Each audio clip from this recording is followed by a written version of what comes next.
Mesdames et messieurs, bonsoir et merci d'être avec nous pour cette édition d'information. Au sommaire, un incendie d'origine électrique s'est produit dans la nuit de mercredi à jeudi au grand marché de Madina. Pas de perte en vie humaine, mais des dégâts matériels enregistrés.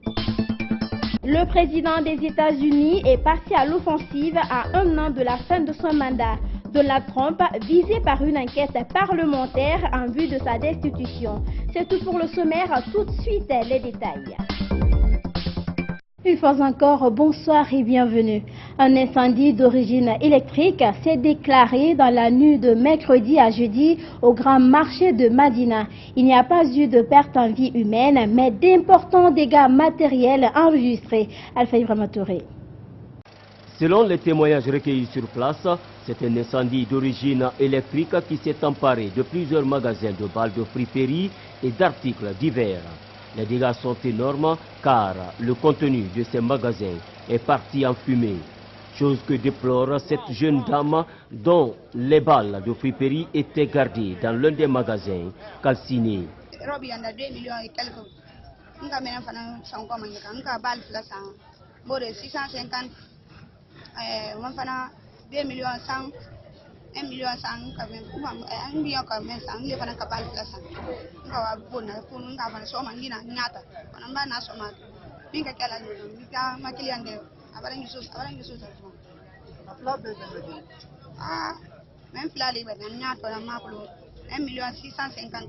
Pendant ce temps, la fumée continue de jaillir malgré la présence des sapeurs-pompiers. Cet autre témoin a été informé tard la nuit. On m'a appelé dans les 3 h du matin comme ça là, que oui, nous on perd mes amis, donc que le magasin a pris feu pour l'installation du courant, à défaut de courant. Donc en fait, j'ai essayé d'appeler, de consulter les sapeurs-pompiers. Je les ai appelés 2 fois, ils n'ont pas pris le téléphone.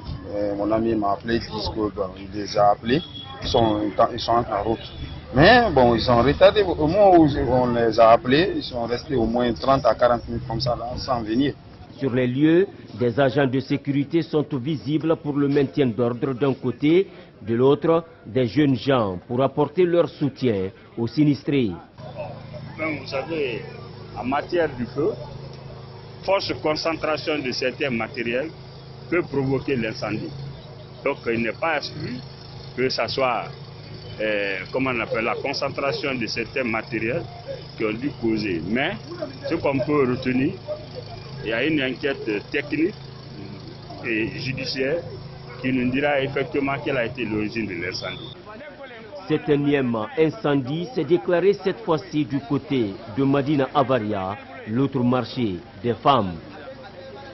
Invité de l'émission Café Débat sur les antennes de Gangan TV, Mamadou Badikoba, président de l'UFD, s'est prononcé sur plusieurs sujets d'actualité nationale, notamment les consultations nationales pilotées par le Premier ministre Kassori Fofana. Ce leader politique a également mis l'occasion à profit pour accuser le chef de file de l'opposition de les avoir écartés sur la liste des démembrements de la CENI. Décryptage Alpha Ibrahima Touré.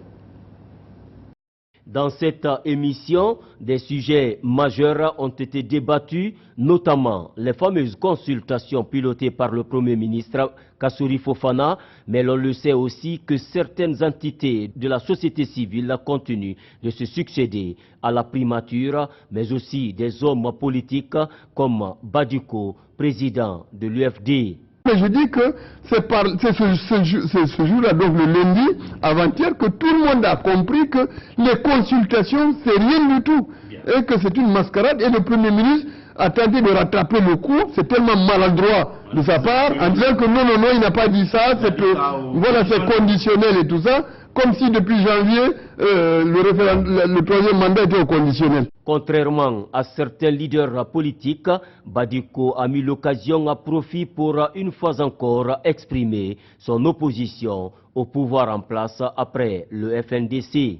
On n'est pas dans le FNDC, nous sommes dans l'Alliance nationale patriotique qui lutte pour le changement de système et pas uniquement pour le troisième mandat comme le FNDC, mais nous sommes tous de l'opposition, malgré ce qu'en pensent certains nous luttons de toutes nos forces pour empêcher donc la forfaiture donc, le coup d'État constitutionnel de se réaliser, et surtout maintenant de continuer ce système qui depuis 1958 n'a fait que broyer la Guinée.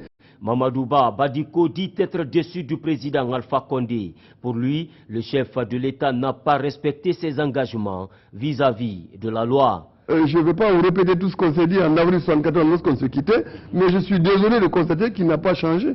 Et donc nous avons essayé tous ces legs historiques, on s'est dit, chacun peut se tromper. Pour ce qui concerne les démembrements de la CENI, Badiko a nommément accusé Cellou Dalein Diallo, président de l'UFDG, de les avoir écartés sur la liste des partis de l'opposition. L'UFD est exclu par la volonté du chef de file. Pour lui, c'est même un reconfort pour nous. Je le dis devant l'opinion nationale. C'est un reconfort pour lui de nous exclure, puisque nous constatons que nous sommes le seul parti qu'il craint dans sa région, le Fouta. Donc c'est nous qui doit écraser. Il n'a peur de personne d'autre que nous. Et je dis c'est dommage. Ce n'est pas comme ça qu'on aurait vu l'opposition.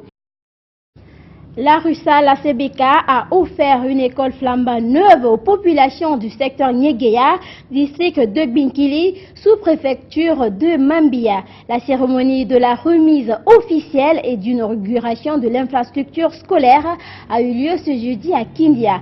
C'était en présence des autorités communales et préfectorales. Le bijou a été financé à hauteur de 290 millions de francs guinéens par la CBK. Ansoué Le Balé pour le reportage. Au-delà de ses obligations contenues dans le code minier guinéen en faveur des populations où elle est installée, la société RUSAL œuvre aussi à titre volontaire. La compagnie de bauxite de Kindia vient d'offrir une école flambant neuve aux populations de Nyegeya dans la sous-préfecture de Mambia. À côté de cette infrastructure scolaire, il y a aussi des latrines construites. La présente aide volontaire de la RUSAL CBK vient renforcer les autorités de Kindia dans la politique du développement éducatif. Il n'y a pas de sujet plus important que l'éducation et l'avenir des jeunes. Les enfants sont citoyens de demain et représentent l'avenir du pays. Il est essentiel que chacun ait accès à l'éducation. L'investissement dans l'éducation des jeunes peut contribuer au développement socio-économique durable du pays. Aujourd'hui, à la veille de la nouvelle année scolaire, nous sommes heureux de vous accueillir tous à notre cérémonie consacrée à la remise officielle des clés et l'ouverture d'une nouvelle école primaire de 3 classes et d'un bloc latrine dans le secteur Nyanya, construit par RUSAL CBK pour un montant de plus de 290 millions de francs guinéens.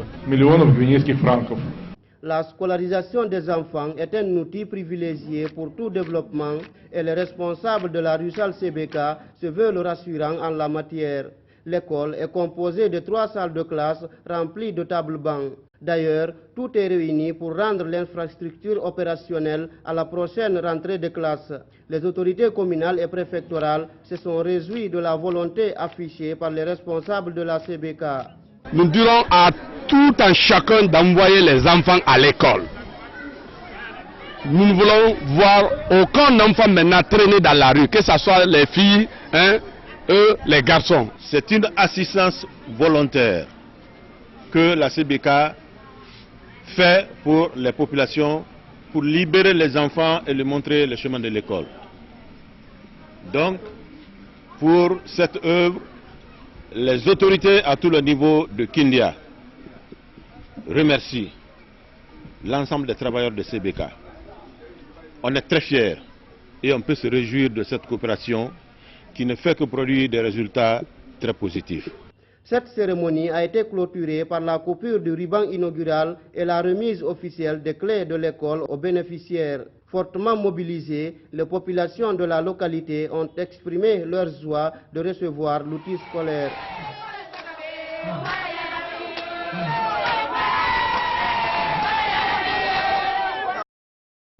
Depuis Paris, Donald Trump est passé à l'offensive à 1 an de la fin de son mandat. Le président américain, visé par une enquête parlementaire en vue de sa destitution, a fustigé ses adversaires démocrates, ceux qui l'accusent d'avoir fait pression sur l'Ukraine pour affaiblir Joe Biden, son adversaire potentiel à la prochaine présidentielle. Suivez. C'est une blague, une destitution pour ça? Une blague, peut-être pas, car la procédure de destitution lancée par les démocrates à l'encontre de Donald Trump est on ne peut plus sérieuse. À l'origine, il lui est reproché d'avoir fait pression sur le président ukrainien Volodymyr Zelensky pour nuire à son adversaire et favori du camp démocrate pour les élections de 2020, Joe Biden. Une version expurgée de la conversation téléphonique entre les deux chefs d'État a été publiée par la Maison-Blanche. Elle montre que le président américain demande à Zelensky de s'intéresser à Hunter Biden, le fils du candidat démocrate, en s'appuyant sur ces 5 années durant lesquelles il a travaillé pour une entreprise gazière ukrainienne. Donald Trump a-t-il abusé de sa position à des fins politiques? C'est désormais au Congrès de trancher. L'enquête sera menée par un comité, puis la Chambre des représentants à majorité démocrate devra voter la destitution. La dernière étape se déroulera au Sénat à la main des Républicains, où les 2/3 des représentants devront entériner l'impeachment.